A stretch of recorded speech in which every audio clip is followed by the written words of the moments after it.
La communauté et l'entraide peut être vraiment une spécificité sous Linux. On a des personnes avec lesquelles on peut échanger pour se donner des coups de main.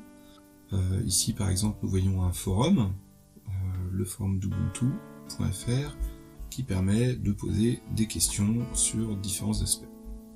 On a également une documentation technique à laquelle on peut participer également, donc elle est collaborative.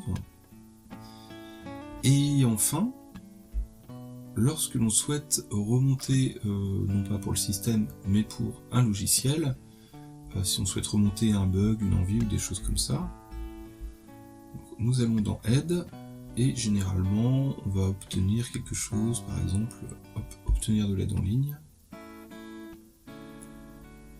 Et ici on peut voir qu'il y a de l'aide qui est obtenable pour LibreOffice, ou encore ici, envoyer un retour d'expérience, et on peut poser une question, créer un rapport de bug, voire faire une demande d'amélioration.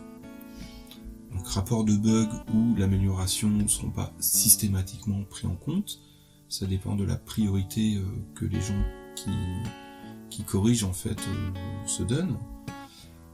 Donc quand on remonte un bug, alors généralement c'est en anglais malheureusement, il faut mieux regarder s'il n'a pas été déjà rapporté, et du coup généralement il y a un système sur lequel on peut cliquer afin de faire remonter ce bug en disant que nous aussi il nous affecte.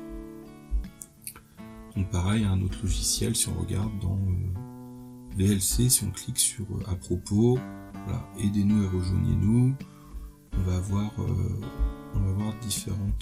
différents liens, aide, documentation, aide, FAQ, forum, etc., etc. Donc on voit qu'il y a souvent effectivement des communautés assez actives sous Linux.